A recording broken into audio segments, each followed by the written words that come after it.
Hello বন্ধুরা, কেমন আছেন? নমস্কার। ভগবানের কাছে এটাই প্রার্থনা করি আপনারা সবাই যাতে ভালো থাকুন।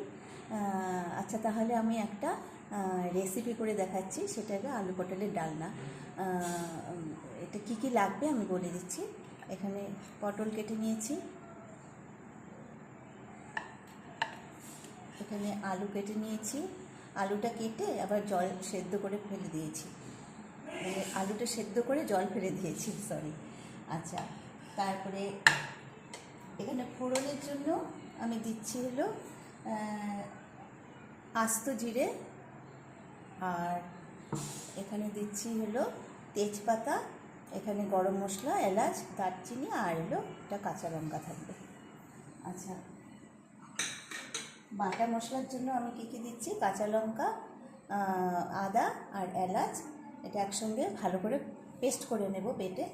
আর সঙ্গে দেব ধনে গুঁড়ো, তারপর জিরে গুঁড়ো, তারপর এখানে হলুদ গুঁড়ো। আর কম্পালসারি তো আমরা লবণ দেবই, পরিমাণ মতো আমরা নুন দিয়ে দেব। তাহলে বন্ধুরা, আমি তাহলে শুরু করছি। এখন আমি এগুলি ভালো করে বেটে নেব। মশলাটা কী কী বলে দিলাম, কাঁচা লঙ্কা, আদা, এলাচ, আমি ভালো করে বেটে নেব। ঘির কথাটা ভুলে গেছিলাম, রান্নাটা হলে তারপর উপর থেকে ঘিটা দিয়ে দেব। এখানে আদা, কাঁচা লঙ্কা আর এলাচ বেটে নিয়েছি।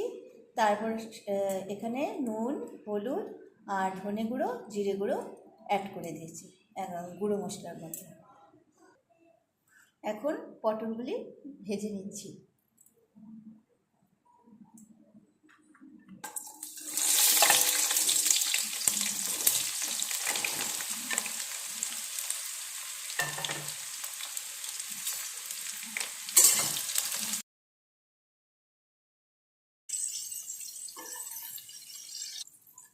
নামিয়ে নিয়েছি পটলগুলি, এখন আলুটা ভেজে নেব। এখন আলুটা দিয়ে দিচ্ছি।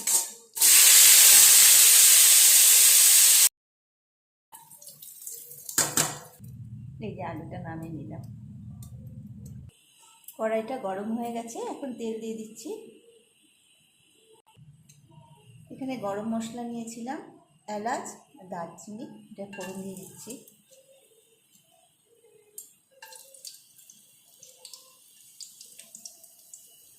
আস্তে ধীরে এটাও ফোড়ন দিয়ে দিচ্ছি। ফোড়নটা হয়ে গেছে, এখন আমি বাটা মশলাটা দিয়ে দিচ্ছি।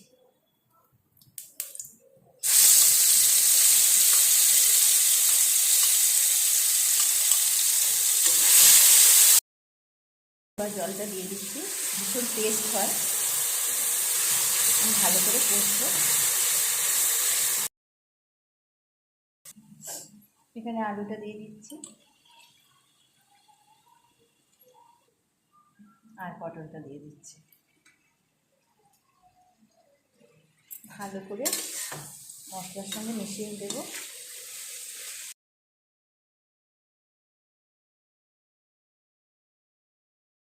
ফোনটা দিয়ে দেব, বেশি দেবো না, পরিমাণ মতো একটু মাখা মাখা হবে।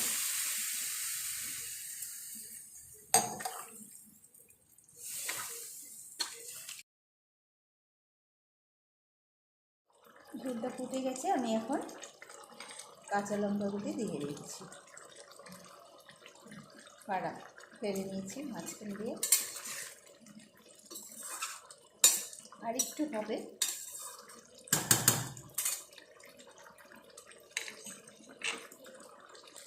হয়ে গেছে, এখন তেজপাতাটা দিয়ে দিচ্ছি।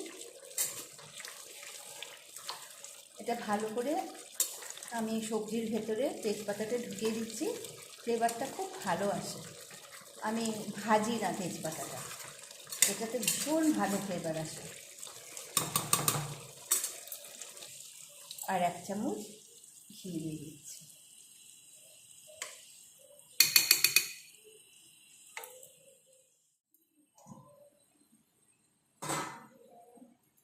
হয়ে গেল আলু পটলের ডালনা।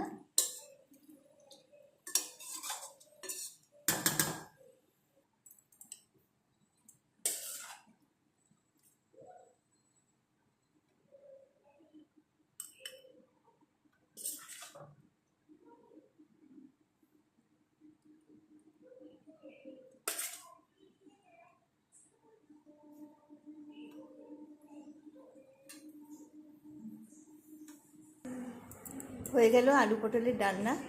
কেমন হয়েছে রেসিপিটা কমেন্টের মাধ্যমে জানাবেন। নমস্কার।